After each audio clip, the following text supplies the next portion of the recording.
Hello, this is Fem, and I'd like to share with you a case I digested. This is under Criminal Law 1 syllabus, Title 2 Persons Criminally Liable for Felonies. So, for today, we have People of the Philippines versus Mario Tabaco, GR number 100382 100385. So, this was penned on the 19th of March 1997 by Justice Hermosis.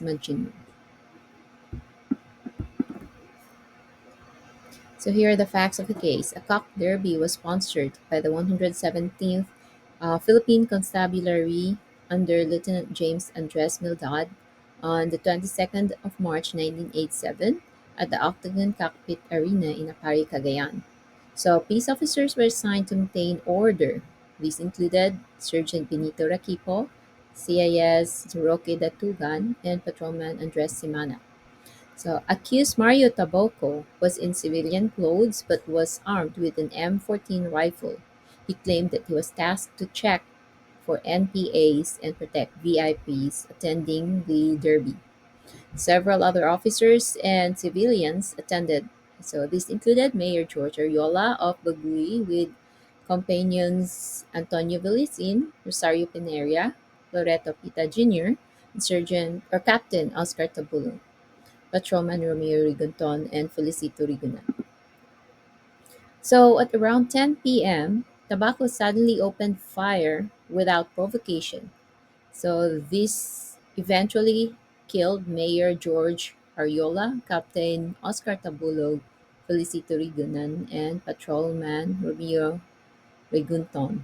So initially, Rigunton was able to flee, but he was chased by Tabaco and later on found dead in the canteen. So, Patrolman Mariano Ritreta, a relative and neighbor of the accused Mario Tabaco, saw him rushing out of the cockpit arena. He tried to calm him down while Sergeant Requipo urged him to relax. He attempted to wrestle the gun from Tabaco while assisted by Sergeant Rogelio Ferrer. Ferrer. So, Ferrer eventually seized the M14 rifle and surrendered it to his commanding officer. So this statement was corroborated by Sergeant Antonio Domingo. During the disarming struggle, the gun discharged fatally, hitting George Siriban and injuring Sergeant Requipo. Tabaco admitted the rifle was heavily loaded when he brought it in, but by the time it was taken, the magazine was already empty. So he used everything. He used up everything. Siriban died instantly while Requipo survived after receiving medical treatment. So, in this incident, there were other additional people who were injured, but they chose not to file complaints. So, this included Mr. Antonio Chan, he injured his right foot, Salvador Birbano, forearm and abdomen, Rosario Pinera, face and shoulder. Tabaco claimed he fired only a warning shot after hearing gunfire and that subsequent deaths were caused by ricochets of grappling for his rifle. So the eyewitness testimonies of Mr. Antonio Villasin, Rosario Pineria, and Rogelio Guimayan were believed to be credible and convincing.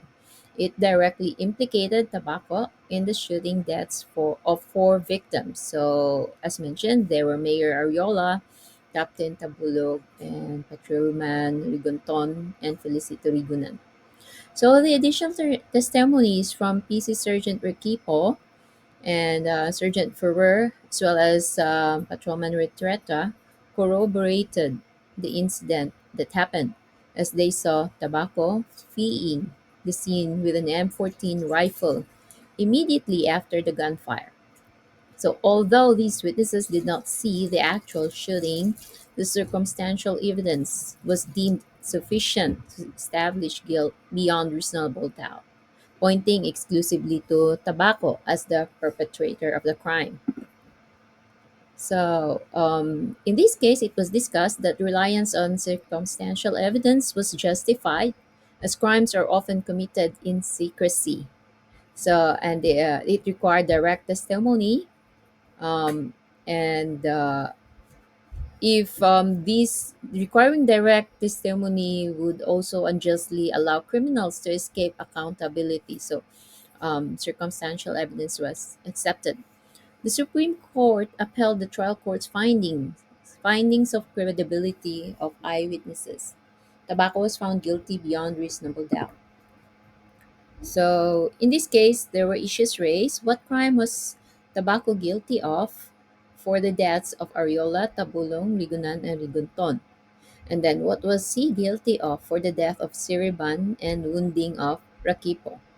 So, another issue, did the trial court err in rejecting his defense of denial of accidental discharge of the rifle? Let's check. So, for the rulings in this case, it discussed the four deaths.